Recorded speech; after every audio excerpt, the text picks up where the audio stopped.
Hello. Welcome to X and Y USS. X and Y ലേണിംഗിന്റെ USS ചാനലിലേക്ക് എല്ലാവർക്കും സ്വാഗതം. അപ്പോൾ USSന് വേണ്ടി ഒരുങ്ങുന്ന കുട്ടികൾക്ക് വേണ്ടിയിട്ട് നമ്മുടെ X and Y learning X and Y USS എന്നുള്ള ചാനലിൽ ഒരുപാട് ഇൻഫോർമേറ്റീവ് ആയിട്ടുള്ള വീഡിയോസ് എങ്ങനെയൊക്കെ പരീക്ഷയ്ക്ക് ഒരുങ്ങണം, എന്തൊക്കെ തയ്യാറെടുപ്പുകൾ എടുക്കണം എന്നുള്ളതിനെ കുറിച്ചൊക്കെ ഡീറ്റെയിൽ ആയിട്ട് എന്തൊക്കെ പഠിക്കണം എന്നുള്ളതിനൊക്കെ കുറിച്ച് വിശദമായിട്ട് നമ്മുടെ ചാനലുകളിൽ ഒരുപാട് വീഡിയോസ് വരുന്നുണ്ട്. അപ്പോൾ അതുപോലെയുള്ള ഒരു ഇൻഫോർമേറ്റീവ് വീഡിയോ ആയിട്ടാണ് ഇന്ന് ഞാൻ ഷദീദ് സർ നിങ്ങളിലേക്ക് എത്തിയിരിക്കുന്നത്. അപ്പം welcome to X and Y USS. അപ്പോൾ ഒരു ഇൻഫോർമേറ്റീവ് വീഡിയോയിലേക്ക് ഞാൻ കടക്കുകയാണ്. അപ്പം ഇന്ന് ബാക്കിൽ നിങ്ങൾ കാണുന്നുണ്ടാവും USS സോഷ്യൽ സയൻസ് എന്നുള്ളത്. അപ്പം ഈ വർഷം USSന് വേണ്ടിയിട്ട് പഠിച്ചു തുടങ്ങിയിട്ടുള്ള കുട്ടികളെ സംബന്ധിച്ചിടത്തോളം ഭയങ്കര കൺഫ്യൂഷൻ ആണ് എന്തൊക്കെയാണ് പഠിക്കേണ്ടത്. കാരണം കഴിഞ്ഞ വർഷം വരെ ഉണ്ടായിരുന്ന പുസ്തകമല്ല ഈ വർഷം 7ാം ക്ലാസ്സിലെ കുട്ടികൾക്ക് ഉള്ളത് അല്ലേ. പുതിയ പുസ്തകമാണ്, സിലബസ് മാറി, മൊത്തത്തിൽ ചേഞ്ചസ് കാര്യങ്ങളൊക്കെ വന്നു അല്ലേ. അപ്പോൾ ചേഞ്ചസ് കാര്യങ്ങൾ വന്നു. അപ്പോൾ USS സോഷ്യൽ സയൻസിൽ എങ്ങനെയൊക്കെയാണ് സോഷ്യൽ സയൻസുമായി ബന്ധപ്പെട്ട് എന്തൊക്കെ കാര്യങ്ങളാണ് മക്കൾ ശ്രദ്ധിക്കേണ്ടത്, എങ്ങനെ നമുക്ക് പഠിച്ചു തുടങ്ങാം, ഈ വർഷത്തെ USS നേടിയെടുക്കാൻ വേണ്ടിയിട്ട് സോഷ്യൽ സയൻസ് പഠിക്കുന്ന കുട്ടികൾ എന്തൊക്കെ കാര്യങ്ങൾ ശ്രദ്ധിക്കണം എന്നുള്ളതൊക്കെയാണ് ഈ ഒരു വീഡിയോയിലൂടെ പറയാൻ വേണ്ടിയിട്ട് ഉദ്ദേശിക്കുന്നത്. അപ്പോൾ മെയിൻ ആയിട്ട് നമുക്കുള്ള ഒരു ആശങ്ക എന്ന് പറഞ്ഞു കഴിഞ്ഞാൽ സിലബസ് മാറി, സിലബസ് ചേഞ്ച് ചെയ്തു എന്നുള്ളതാണ് കുട്ടികളെ സംബന്ധിച്ചിടത്തോളം ഉള്ള വലിയൊരു ആശങ്ക അല്ലെ. കഴിഞ്ഞ വർഷങ്ങൾ വരെയൊക്കെ ഉണ്ടായിരുന്ന പുസ്തകങ്ങൾ, അപ്പം അതിൽ നിന്നുള്ള ചോദ്യങ്ങളൊക്കെ ആയിരിക്കും കഴിഞ്ഞ വർഷങ്ങളിലെ പ്രീവിയസ് ഇയർ ചോദ്യങ്ങളിലൊക്കെ, പഴയ വർഷങ്ങളിലെ ചോദ്യ പേപ്പറുകളിലൊക്കെ പഴയ പുസ്തകങ്ങളിൽ നിന്നുള്ള ചോദ്യങ്ങളായിരിക്കും കൂടുതലായിട്ട് കാണാൻ പറ്റുക. അപ്പം അത് മാറി ഇനിയിപ്പോൾ പുതിയ USS വരികയാണ്. അപ്പോൾ പഴയ ചോദ്യങ്ങളൊന്നും കൂടുതൽ റെഫർ ചെയ്യാനൊന്നും കിട്ടൂലല്ലോ. അങ്ങനെയുള്ള കുറേ സംശയങ്ങളും കാര്യങ്ങളും നിങ്ങളുടെ ഉള്ളിൽ ഉണ്ടാവും അല്ലേ. അതോടൊപ്പം തന്നെ എങ്ങനെ പഠിച്ചു തുടങ്ങണം, ഹൗ ടു സ്റ്റഡി, എങ്ങനെ പഠിച്ചു തുടങ്ങാം, ഈ സിലബസ് മാറി അപ്പോൾ ഇനി ഈ ഒരു ചേഞ്ചസ് ഒക്കെ അനുസരിച്ച് എങ്ങനെയൊക്കെ പഠിച്ചു തുടങ്ങാം എന്നുള്ള ഒരു കൺഫ്യൂഷനും നിങ്ങൾക്കുണ്ടാവും. അപ്പോൾ അത് ഫുൾ ക്ലിയർ ചെയ്ത് പോവുക എന്നുള്ളതാണ് ഈ ഒരു വീഡിയോയിലൂടെ നമ്മൾ ഉദ്ദേശിക്കുന്നത്. അപ്പോൾ നമ്മുടെ X and Y USS channel ആദ്യമായിട്ടാണ് ഈ വീഡിയോ കാണുന്നുണ്ടെങ്കിൽ നിങ്ങൾ എന്ത് ചെയ്യുക, ചാനൽ സബ്സ്ക്രൈബ് ചെയ്യുക. USSുമായി ബന്ധപ്പെട്ട് അതോടൊപ്പം തന്നെ 7ാം ക്ലാസ് കുട്ടികളുമായി ബന്ധപ്പെട്ടിട്ടുള്ള പ്രധാനപ്പെട്ട സംഗതികളൊക്കെ നമ്മുടെ ചാനലിൽ വീഡിയോസ് ആയിട്ട് വരുന്നതാണ്. അപ്പോൾ നിങ്ങൾക്ക് ഒത്തിരി ഇൻഫോർമേറ്റീവ് ആയിട്ടുള്ള കാര്യങ്ങൾ ഈ ഒരു വീഡിയോ ചാനലിലൂടെ നിങ്ങൾക്ക് കിട്ടും. അതുകൊണ്ട് ചാനൽ സബ്സ്ക്രൈബ് ചെയ്യാൻ മറക്കരുത്. ഈ വീഡിയോ ലൈക്കും കൂടി ചെയ്യാം, നിങ്ങൾക്ക് ഉപകാരപ്പെട്ടു എന്ന് തോന്നുകയാണെന്നുണ്ടെങ്കിൽ കേട്ടോ. ഓക്കെ, അപ്പോൾ നമ്മുടെ സിലബസിലേക്ക് കടക്കാം. ഇത് ഞാൻ കഴിഞ്ഞ വർഷം 7ാം ക്ലാസ്സിൽ പഠിച്ചിരുന്ന കുട്ടികൾ പഠിച്ചിട്ടുണ്ടായിരുന്ന കുറച്ച് പാഠഭാഗങ്ങൾ, അതിൽ എന്തൊക്കെ കാര്യങ്ങളായിരുന്നു ഉണ്ടായിരുന്നത് എന്നുള്ളത് ആദ്യം നിങ്ങൾക്ക് പറഞ്ഞു തരാം. എന്നിട്ട് ഈ വർഷത്തെ നമ്മുടെ പുസ്തകത്തിലുള്ള കാര്യങ്ങൾ എന്തൊക്കെയാണ്, അപ്പം ഇത് രണ്ടും കമ്പയർ ചെയ്തുകൊണ്ട് എന്തൊക്കെ കാര്യങ്ങളാണ് നമ്മൾ പഠിക്കുമ്പോൾ ശ്രദ്ധിക്കേണ്ടത് തുടങ്ങിയ കാര്യങ്ങളൊക്കെയാണ് എന്ത് ചെയ്യുന്നത് ഈ ഒരു വീഡിയോയിൽ നമ്മൾ പ്രധാനമായിട്ടും കവർ ചെയ്യുക. അപ്പോൾ കഴിഞ്ഞ വർഷം കുട്ടികൾക്ക് പഠിക്കാനുണ്ടായിരുന്നത് നിങ്ങൾ നോക്കൂ. 1ാമത്തെ ചാപ്റ്റർ യൂറോപ്പ് പരിവർത്തന പാതയിൽ, അതായത് യൂറോപ്പ് റെനസോയുമായി ബന്ധപ്പെട്ടുള്ള, ഇംഗ്ലീഷ് മീഡിയം കുട്ടികളാണെന്നുണ്ടെങ്കിൽ യൂറോപ്പിൽ നടന്നിട്ടുണ്ടായിരുന്ന റെനസോ നവോത്ഥാനവുമായി ബന്ധപ്പെട്ടുള്ള കാര്യങ്ങളായിരുന്നു. അതിന്റെ തുടക്കം എങ്ങനെയാണ്, അതുമായി ബന്ധപ്പെട്ട ഒരുപാട് ആളുകളെ കുറിച്ച് എന്തൊക്കെ പ്രസ്ഥാനങ്ങൾ കാര്യങ്ങൾ വന്നു, അതോടൊപ്പം തന്നെ കലയിൽ, സാഹിത്യത്തിൽ, വിദ്യാഭ്യാസത്തിലൊക്കെ യൂറോപ്പിൽ ഉണ്ടായിട്ടുണ്ടായിരുന്ന മാറ്റങ്ങൾ, അതെങ്ങനെയാണ് ലോകത്തെ സ്വാധീനിച്ചത് തുടങ്ങിയ കാര്യങ്ങളായിരുന്നു ഫസ്റ്റ് ചാപ്റ്ററിൽ പഠിക്കാനുണ്ടായിരുന്നത്. 2ാമത്തെ ചാപ്റ്ററിന്റെ ടൈറ്റിൽ കച്ചവടത്തിൽ നിന്ന് അധികാരത്തിലേക്ക് എന്നുള്ള ഒരു ചാപ്റ്റർ ആയിരുന്നു. അപ്പം നമ്മുടെ ഇന്ത്യയിൽ, നമ്മുടെ നാട്ടിൽ ബ്രിട്ടീഷുകാർ വരുന്നുണ്ട് അല്ലെ. ബ്രിട്ടീഷുകാർ കച്ചവട ആവശ്യാർത്ഥമാണ് വരുന്നത്, പോർച്ചുഗീസുകാർ വരുന്നുണ്ട്, അങ്ങനെ വിവിധങ്ങളായിട്ടുള്ള ആളുകൾ എന്ത് ചെയ്യുന്നുണ്ട് നമ്മുടെ നാട്ടിലേക്ക് വരുന്നുണ്ട്, വിദേശ ശക്തികളായിട്ടുള്ള ആളുകൾ. അപ്പോൾ അവർ കച്ചവട ആവശ്യാർത്ഥം നമ്മുടെ നാട്ടിൽ വന്നിട്ട് എങ്ങനെയൊക്കെയാണ് നമ്മുടെ നാട്ടിൽ അവർ അവരുടെ ഭരണ ആധിപത്യം എന്ത് ചെയ്തത്, സ്ഥാപിച്ചത് എന്നുള്ളതിനെ കുറിച്ചാണ്. അവരെങ്ങനെയാണ് ഇവിടെ നമ്മളെ കൺട്രോൾ ചെയ്യുന്ന രൂപത്തിൽ നമ്മുടെ നാട്ടിനെ കോളനൈസ് ചെയ്തത് എന്നുള്ള കാര്യങ്ങളായിരുന്നു എന്ത് ചെയ്യുന്നത് ഈ ഒരു ചാപ്റ്ററിൽ ഡിസ്കസ് ചെയ്തിട്ടുണ്ടായിരുന്നു. ഇനി 3ാമത്തെ ചാപ്റ്റർ നിങ്ങൾ നോക്കൂ. ചെറുത്തുനിൽപ്പുകളും 1ാം സ്വാതന്ത്ര്യ സമരവും, resistance and first war of independence എന്ന് ഇംഗ്ലീഷിൽ പറയും. ഓക്കെ, അപ്പോൾ നമ്മളെ ഫസ്റ്റ് വാർ ഓഫ് ഇൻഡിപെൻഡൻസ് ഏത് വർഷമാണ് നടന്നത് ഓർമ്മയുണ്ടോ? 1857 എന്ത് ചെയ്തിട്ടുള്ളത് 1ാം സ്വാതന്ത്ര്യ സമരം, ഫസ്റ്റ് വാർ ഓഫ് ഇൻഡിപെൻഡൻസ് നടന്നിട്ടുണ്ടായിരുന്നു. അപ്പോൾ ഫസ്റ്റ് വാർ ഓഫ് ഇൻഡിപെൻഡൻസ് നടക്കാനുണ്ടായ സാഹചര്യം, എങ്ങനെയാണ് അതിലേക്ക് എത്തിപ്പെട്ടത്, അതിന്റെ ഭാഗമായിട്ട് നടന്നിട്ടുള്ള സമരങ്ങൾ, കാര്യങ്ങൾ, അതെങ്ങനെ അവസാനിച്ചു, അങ്ങനെ എന്താണ് അതിന്റെ ഒരു അനന്തരഫലം, ആഫ്റ്റർ എഫക്ട്സ് എന്തൊക്കെയാണ് തുടങ്ങിയ കാര്യങ്ങളൊക്കെ ആയിരുന്നു എന്ത് ചെയ്തിട്ടുണ്ടായിരുന്നു ആ ഒരു ചാപ്റ്ററിൽ ഉണ്ടായിരുന്നത്. ഇനി ഇന്ത്യ പുതുയുഗത്തിലേക്ക് എന്നുള്ള ചാപ്റ്റർ, അപ്പോൾ ഈ ഒരു 1857 1ാം സ്വാതന്ത്ര്യ സമരം, ഫസ്റ്റ് വാർ ഓഫ് ഇൻഡിപെൻഡൻസിന് ശേഷം ഇന്ത്യയിൽ എന്തൊക്കെയാണ് സ്വാതന്ത്ര്യ സമര കാര്യങ്ങളിൽ ഉണ്ടായിട്ടുള്ള ചേഞ്ചസ്, മാറ്റങ്ങൾ എന്തൊക്കെയാണ്, അതിന്റെ ഭാഗമായിട്ട് ഇന്ത്യയിൽ ഒരുപാട് സോഷ്യൽ റിഫോം കാര്യങ്ങളൊക്കെ ആ ഒരു സമയത്ത് നടക്കുന്നുണ്ട്. രാജാറാം മോഹൻ റോയിയെ പോലെ, സ്വാമി ദയാനന്ദ സരസ്വതിയെ പോലെ, ജ്യോതിബ ഫുലേനെ പോലൊക്കെ ഉള്ള ഒരുപാട് ആളുകൾ എന്ത് ചെയ്തിട്ടുണ്ട് നമ്മുടെ സമൂഹത്തെ ഉയർത്തി കൊണ്ടുവരാൻ വേണ്ടിയിട്ട് ഒരുപാട് കാര്യങ്ങൾ ചെയ്തിട്ടുണ്ട്. അപ്പൊ അതിനെക്കുറിച്ച്, പിന്നെ അതുപോലെ തന്നെ രാഷ്ട്രീയ പ്രസ്ഥാനങ്ങൾ ഉണ്ടാവുന്നുണ്ട് സ്വാതന്ത്ര്യ സമരത്തിന്റെ ഭാഗമായിട്ട്, ഇന്ത്യൻ നാഷണൽ കോൺഗ്രസിനെ പോലെയുള്ള. അപ്പൊ അതൊക്കെ വഴി എന്തൊക്കെ മാറ്റങ്ങളാണ് പുതുതായിട്ട് ഇന്ത്യയിൽ 1857 ശേഷം സ്വാതന്ത്ര്യ സമരവുമായി ബന്ധപ്പെട്ട് നടന്നത് എന്നുള്ളതായിരുന്നു ഈ ഒരു ചാപ്റ്ററിൽ അന്ന് പഠിപ്പിക്കപ്പെട്ടിട്ടുണ്ടായിരുന്നു. പിന്നെ സാമ്പത്തിക സ്രോതസ്സുകൾ എന്നുള്ളൊരു ചാപ്റ്റർ ഉണ്ടായിരുന്നു. അതായത് നമ്മുടെ നാട്ടിൽ സമ്പാദ്യം കാര്യങ്ങളൊക്കെ ഉണ്ടാക്കുന്നതിനുള്ള സ്രോതസ്സുകൾ എന്തൊക്കെയാണ്, കൃഷിയെക്കുറിച്ച്, അതുമായി ബന്ധപ്പെട്ട മേഖലകളെക്കുറിച്ച്, അതോടൊപ്പം തന്നെ വ്യാവസായിക മേഖലകൾ, ഇൻഡസ്ട്രിയൽ ആയിട്ടുള്ള മേഖലകളെക്കുറിച്ച്, അതോടൊപ്പം തന്നെ ദാരിദ്ര്യ നിർമ്മാർജ്ജനം, പോവർട്ടി അലിവിയേഷനുമായി ബന്ധപ്പെട്ട ഗവൺമെന്റ് സ്കീമുകൾ എന്തൊക്കെയാണ്, എങ്ങനെയാണ് നമ്മുടെ നാട്ടിൽ ദാരിദ്ര്യം ഉണ്ടാകുന്നത്, അതിനെ മാറ്റാൻ വേണ്ടിയിട്ട് നമുക്ക് എന്തൊക്കെ കാര്യങ്ങൾ ചെയ്യാൻ പറ്റും, അങ്ങനെയുള്ള കാര്യങ്ങളായിരുന്നു എന്ത് ചെയ്തിട്ടുണ്ടായിരുന്നത് ഈ ഒരു സാമ്പത്തിക സ്രോതസ്സുകൾ എന്നുള്ള ഈ ഒരു ചാപ്റ്ററിൽ എന്ത് ചെയ്തിട്ടുണ്ടായിരുന്നത് ഡിസ്കസ് ചെയ്തിട്ടുണ്ടായിരുന്നു. ഇനി നിങ്ങൾ നോക്കൂ, നെക്സ്റ്റ് ഒരു ചാപ്റ്റർ ഏതാന്നുള്ളത് നോക്കി കഴിഞ്ഞാൽ നിങ്ങൾക്ക് കാണാൻ പറ്റും. ഭൂപടങ്ങളുടെ പൊരുളുകൾ തേടി എന്നുള്ളൊരു ചാപ്റ്റർ ആയിരുന്നു. അവിടെ ഭൂപടങ്ങൾ, മാപ്സിനെ കുറിച്ചായിരുന്നു. മാപ്സ് എങ്ങനെ, ലോകത്ത് ആദ്യമായിട്ട് മാപ്പ് ഉണ്ടാക്കിയതാരാണ്, മാപ്പിൽ നമ്മൾ ബേസിക് ആയിട്ട് അറിഞ്ഞിരിക്കേണ്ട കാര്യങ്ങൾ, ഇതൊക്കെയായിരുന്നു ആ ഒരു ചാപ്റ്ററിൽ ഉണ്ടായിരുന്നത്. പിന്നെ ഭൂമിയും ജീവലോകവും എന്നുള്ള ഒരു ചാപ്റ്റർ ഉണ്ട്. ആ ചാപ്റ്ററിൽ പ്രധാനമായിട്ടും നമ്മുടെ ഭൂമിയുമായി ബന്ധപ്പെട്ടിട്ടുള്ള ജോഗ്രഫി റിലേറ്റഡ് ആയിട്ടുള്ള കുറച്ച് കാര്യങ്ങളായിരുന്നു. അതായത് ഭൂമിക്ക് ഏതൊക്കെ തലങ്ങളുണ്ട്, നമ്മൾ ബയോസ്ഫിയർ എന്നൊക്കെ പറയുന്ന രൂപത്തിൽ ഭൂമിയെ പറയുന്നു, ലിതോസ്ഫിയർ. പിന്നെ അതുപോലെ തന്നെ നമ്മുടെ അന്തരീക്ഷത്തെ വിവിധ തട്ടുകളാക്കി തിരിച്ചിട്ടുണ്ടല്ലേ, തെർമോസ്ഫിയർ, എക്സോസ്ഫിയർ, സ്ട്രാറ്റോസ്ഫിയർ എന്നൊക്കെ പറഞ്ഞിട്ട് വിവിധ തട്ടുകളാക്കി തിരിച്ചിട്ടുണ്ട്.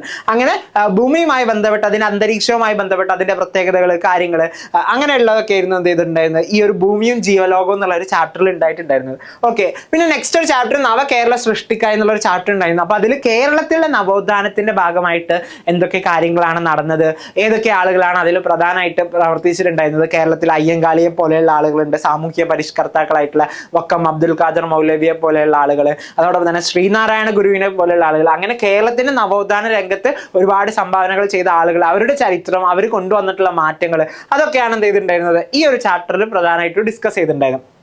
പിന്നെ ഗാന്ധിജിയും സ്വാതന്ത്ര്യ സമരവും. അപ്പൊ ആ ടൈറ്റിൽ കാണുമ്പോൾ തന്നെ നിങ്ങൾക്ക് മനസ്സിലായിട്ടുണ്ടാവും അല്ലെ, ഗാന്ധിജി സൗത്ത് ആഫ്രിക്കയിലായിരുന്നു ഉണ്ടായിരുന്നത്. ഗാന്ധിജി ഇന്ത്യയിലേക്ക് വന്നതിന് ശേഷം ഗാന്ധിജി സ്വാതന്ത്ര്യ സമര രംഗത്ത് കൊണ്ടുവന്നിട്ടുള്ള മാറ്റങ്ങളും കാര്യങ്ങളൊക്കെയാണ് എന്ത് ചെയ്തിട്ടുണ്ടായിരുന്നത് ആ ഒരു ചാപ്റ്ററിൽ പ്രധാനമായിട്ട് പറഞ്ഞിട്ടുണ്ടായിരുന്നത്. പിന്നെ നമ്മുടെ ഭരണഘടന എന്നുള്ള ഒരു ചാപ്റ്റർ ഉണ്ടായിരുന്നു. അതിൽ നമ്മുടെ ഭരണഘടന, കോൺസ്റ്റിറ്റ്യൂഷനെ കുറിച്ച് ഡീറ്റെയിൽ ആയിട്ട് അതിന്റെ പ്രിൻസിപ്പൾസ്, കാര്യങ്ങൾ, എങ്ങനെയാണ് നമ്മുടെ കോൺസ്റ്റിറ്റ്യൂഷൻ ഉണ്ടാക്കിയിട്ടുള്ളത്, അതിന്റെ ഒരു ഹിസ്റ്ററി, ചരിത്രം എങ്ങനെയാണ്, ആ കാര്യങ്ങളായിരുന്നു എന്ത് ചെയ്തിട്ടുണ്ടായിരുന്നു ആ ഒരു ചാപ്റ്ററിൽ കൂടുതലായിട്ട് പറഞ്ഞിട്ടുണ്ടായിരുന്നത്. പിന്നെ വ്യക്തിയും സമൂഹവും എന്നുള്ള ഒരു ചാപ്റ്റർ കഴിഞ്ഞ വർഷത്തെ കുട്ടികൾ പഠിച്ചിട്ടുണ്ടായിരുന്നു.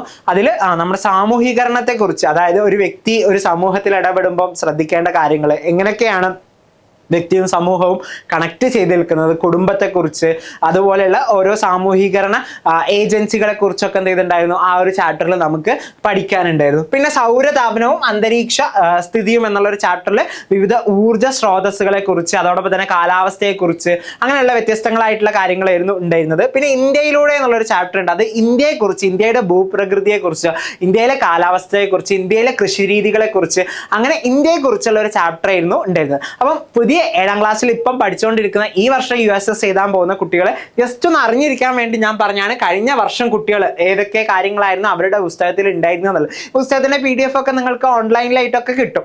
ഓക്കെ, അപ്പൊ ഇനി നമ്മുടെ ടെക്സ്റ്റ് ബുക്കിലേക്ക്, ഈ വർഷത്തെ USSന്റെ ടെക്സ്റ്റ് ബുക്കിലേക്ക് വരികയാണെങ്കിൽ നമ്മുടെ പാർട്ട് 1ന്റെ ടെക്സ്റ്റ് ബുക്കാണ് ഇപ്പം എന്ത് ചെയ്തിട്ടുള്ളത് നമുക്ക് കിട്ടിയിട്ടുള്ളത്. പാർട്ട് 2ന്റെ ടെക്സ്റ്റ് ബുക്ക് ഇതുവരെ അവൈലബിൾ ആയിട്ടില്ല.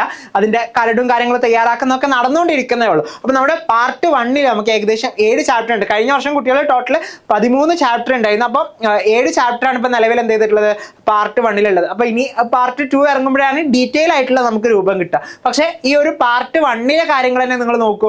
ഒന്നാമത്തെ ചാപ്റ്റർ മെഡീവൽ ഇന്ത്യ എന്നുള്ളതാണ്, മധ്യകാല ഇന്ത്യ എന്നുള്ളതാണ് ഒന്നാമത്തെ ചാപ്റ്ററിന്റെ ടൈറ്റിൽ എന്ന് പറയുന്നത്. അപ്പൊ മധ്യകാല ഇന്ത്യയിൽ, മെഡീവൽ ഇന്ത്യയിൽ ഉണ്ടായിരുന്ന രാജവംശങ്ങൾ ഏതൊക്കെയാണ്, രാജഭരണകൂടങ്ങൾ ഏതൊക്കെയാണ്, മുഗൾ സാമ്രാജ്യത്തെക്കുറിച്ച്, വിജയനഗര സാമ്രാജ്യത്തെക്കുറിച്ച്, അതിലുണ്ടായിരുന്ന രാജാക്കന്മാരെ കുറിച്ച്, അവർ കൊണ്ടുവന്നിട്ടുള്ള വിവിധങ്ങളായിട്ടുള്ള ഭരണ പരിഷ്കാരങ്ങളെ കുറിച്ചൊക്കെയാണ് എന്ത് ചെയ്തിട്ടുള്ളത് ആ ഒരു ചാപ്റ്ററിൽ മെയിൻ ആയിട്ടുള്ളത്. പിന്നെ രണ്ടാമത്തെ ചാപ്റ്റർ നോക്കും, മെഡീവൽ ഇന്ത്യ കൾച്ചറൽ മൂവ്മെന്റ്സ്, മധ്യകാല ഇന്ത്യയിലെ സാംസ്കാരിക പ്രസ്ഥാനങ്ങളും കാര്യങ്ങളെ കുറിച്ചുമാണ് എന്ത് ചെയ്യുന്നത് രണ്ടാമത്തെ ചാപ്റ്ററിൽ പഠിക്കാനുള്ളത്. അതിൽ നമ്മുടെ ഭക്തി മൂവ്മെന്റ്, സൂഫിസം, അതുമായി ബന്ധപ്പെട്ട സംഗതികൾ, ഗുരു നാനക്കിനെ പോലെ സിഖ് സമൂഹവുമായി ബന്ധപ്പെട്ട്, അങ്ങനെ മധ്യകാല ചരിത്രത്തിൽ ബസവണ്ണയെ പോലെയുള്ള ആളുകൾ, വീരശൈവ മൂവ്മെന്റ്, വീരശൈവ പ്രസ്ഥാനം തുടങ്ങിയിട്ടുള്ള ആളുകൾ, അങ്ങനെ ആ ഒരു മധ്യകാല കാലഘട്ടത്തിൽ ഉണ്ടായിട്ടുള്ള സാംസ്കാരികമായിട്ടുള്ള കൾച്ചറൽ ആയിട്ടുള്ള പ്രസ്ഥാനങ്ങളെ കുറിച്ചൊക്കെയാണ് എന്ത് ചെയ്തിട്ടുള്ളത് ഈ ഒരു രണ്ടാമത്തെ ചാപ്റ്ററിൽ എന്ത് ചെയ്യുന്നത് ഡിസ്കസ് ചെയ്യുന്നത്. ഇനി മൂന്നാമത്തെ ചാപ്റ്ററിൽ constitution path and guiding light എന്നുള്ളതായിരുന്നു മൂന്നാമത്തെ ചാപ്റ്ററിന്റെ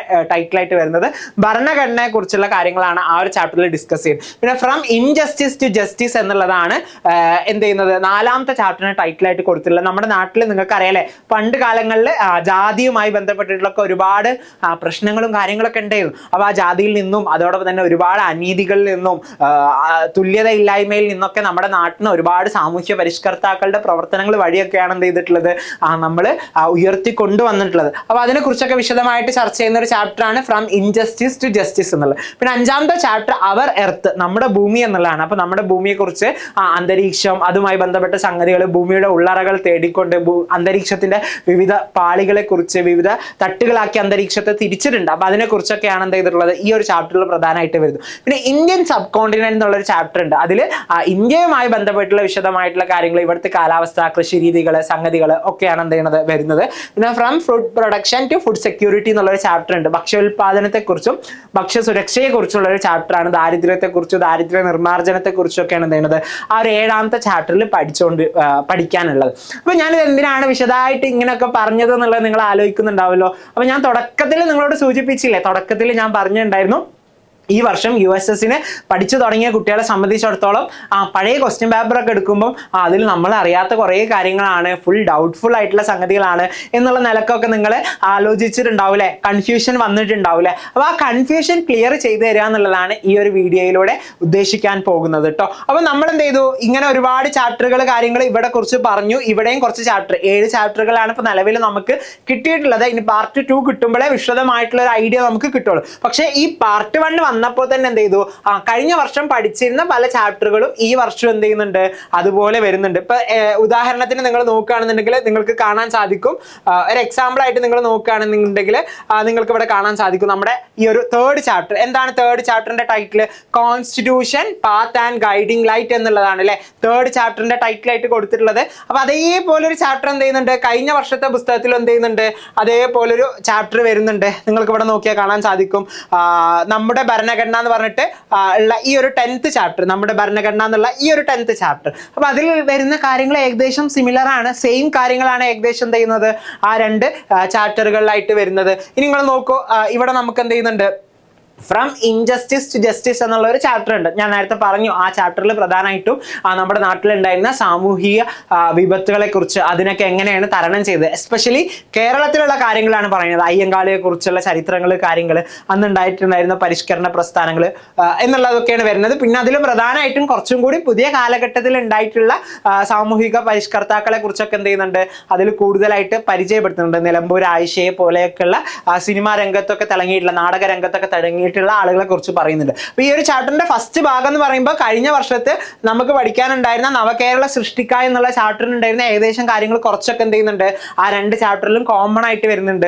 അങ്ങനെ കോമൺ ആയിട്ട് വരുന്ന ഒരു ഭാഗമുണ്ട്. പിന്നെ അതേപോലെ തന്നെ ഈ ഒരു അവർ എർത്ത് എന്നുള്ള ചാപ്റ്റർ, നമ്മുടെ ഭൂമി എന്നുള്ള ചാപ്റ്റർ, ഈ ഭൂമിയും ജീവലോകവും എന്നുള്ള 7ാമത്തെ ചാപ്റ്റർ ഉണ്ടല്ലോ, ഭൂമിയും ജീവലോകവും. അപ്പൊ അതോടുമായി ബന്ധപ്പെട്ടുള്ള ഒരുപാട് കാര്യങ്ങൾ 2 ചാപ്റ്ററിലും ഒരുപോലെ കോമൺ ആയിട്ട് വരുന്നുണ്ട്. പിന്നെ അതുപോലെ തന്നെ നമുക്ക് കാണാൻ സാധിക്കും ഇന്ത്യൻ സബ് കോണ്ടിനെന്റ് എന്നുള്ള ഇതിലെ 6ാമത്തെ ഈ ഒരു ചാപ്റ്റർ എന്ത് ചെയ്യാം നിങ്ങൾക്ക് ഈ പുസ്തകത്തിൽ നോക്കിക്കഴിഞ്ഞാൽ 13ാമത്തെ ചാപ്റ്ററിലുള്ള ഇന്ത്യയിലൂടെ എന്നുള്ള ചാപ്റ്റർ, ആ 2 ചാപ്റ്ററിലും ഏകദേശം ഒരേപോലെയാണ് എന്ത് ചെയ്യുന്നത് സംഗതികൾ വരുന്നത്. കുറച്ച് വ്യത്യാസങ്ങളുണ്ട്, എന്നിരുന്നാലും കോണ്ടന്റുകൾ എന്താണ് ഏകദേശം ഒരേപോലെയാണ് എന്ത് ചെയ്യുന്നത് വരുന്നത്. പിന്നെ അതേപോലെ തന്നെ from food production to food security ഈ ഒരു ചാപ്റ്റർ, ഭക്ഷ്യ ഉൽപാദനവും ഭക്ഷ്യസുരക്ഷയും, ആ ഒരു ചാപ്റ്റർ നിങ്ങൾക്ക് നോക്കിക്കഴിഞ്ഞാൽ കാണാൻ സാധിക്കും. ഈ ഒരു സാമ്പത്തിക സ്രോതസ്സുകൾ എന്നുള്ള നമ്മുടെ ചാപ്റ്റർ ഉണ്ടല്ലോ, സാമ്പത്തിക സ്രോതസ്സുകൾ, ആ ഒരു ചാപ്റ്ററിൽ ഡിസ്കസ് ചെയ്യുന്ന ഒരുപാട് കാര്യങ്ങൾ ഈ ഒരു ചാപ്റ്ററിലും വരുന്നുണ്ട്. കൃഷിയുമായി ബന്ധപ്പെട്ടുള്ള വിവിധ തരം കാർഷിക രീതികൾ, അതോടൊപ്പം തന്നെ എങ്ങനെയൊക്കെയാണ് നമ്മൾ സമ്പാദ്യം ഉണ്ടാക്കുന്നത്, സമ്പാദ്യം വഴി എങ്ങനെയാണ് പിന്നെ നമ്മുടെ നാട് ദാരിദ്ര്യത്തിലേക്ക് എത്തുന്നത്, ദാരിദ്ര്യ നിർമ്മാർജ്ജനത്തിനുള്ള ഗവൺമെന്റിന്റെ വിവിധ സ്കീമുകൾ കാര്യങ്ങളൊക്കെ എന്ത് ചെയ്യുന്നുണ്ട് ആ ഒരു ചാപ്റ്ററിലായിട്ട് പരിചയപ്പെടുത്തുന്നുണ്ട്. അപ്പൊ നമ്മുടെ പാർട്ട് 1 വന്നപ്പോൾ അതിൽ തന്നെ എന്ത് ചെയ്യാണ് ഏകദേശം ചാപ്റ്ററുകളൊക്കെ തന്നെ എന്ത് ചെയ്യാണ് കഴിഞ്ഞ പുസ്തകങ്ങളിലുള്ള സംഗതികളാണ്. കുറച്ച് ചെറിയ മാറ്റങ്ങളൊക്കെ വരുത്തിയിട്ടാണ് എന്ത് ചെയ്തിട്ടുള്ളത് വന്നിട്ടുള്ളത്. അപ്പം നിങ്ങൾ കഴിഞ്ഞ വർഷങ്ങളിലെ ക്വസ്റ്റ്യൻ പേപ്പർ നിങ്ങൾ ഉപയോഗപ്പെടുത്തി കഴിഞ്ഞാൽ എന്ത് ചെയ്യും, ഈ വർഷം എന്ത് ചെയ്യും, നിങ്ങൾക്ക് അത് ഉപകാരപ്പെടും എന്നുള്ളതാണ്. ചില ചാപ്റ്ററുകളാണ് വ്യത്യാസമുള്ളത്. അപ്പോൾ നിങ്ങൾക്ക് ഞാനൊരു ഉദാഹരണം പറയാം. ഈ ഒരു ചോദ്യം നിങ്ങൾ നോക്കണേ.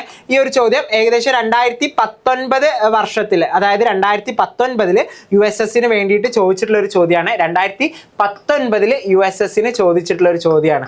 USSന് ചോദിച്ച ചോദ്യം നിങ്ങൾക്ക് ചോദ്യം കാണാൻ സാധിക്കും. Identify the wrong chronological order of the Mughal emperors. Mughal ഭരണാധികാരികളുടെ ഓർഡർ, ക്രോണോളജിക്കൽ ഓർഡറിൽ കാലക്രമത്തിൽ അനുസരിച്ച് എന്ത് ചെയ്യാണ്, അറേഞ്ച് ചെയ്യാൻ വേണ്ടിയിട്ടാണ് എന്ത് ചെയ്തിട്ടുള്ളത് അവിടെ ചോദിച്ചിട്ടുള്ളത്. അങ്ങനെ ഓപ്ഷൻസ് ആയിട്ട് വിവിധ ഓപ്ഷൻസ് കാര്യങ്ങൾ കൊടുക്കുന്നുണ്ട്. അപ്പോൾ ഞാൻ ആ ചോദ്യത്തിന്റെ ഉള്ളിലേക്ക് കൂടുതലായിട്ട് പോകുന്നില്ല. അപ്പോൾ 2019 USSന് ചോദിച്ചിട്ടുള്ള ഒരു ചോദ്യമാണ് ഈ ഒരു ചോദ്യം.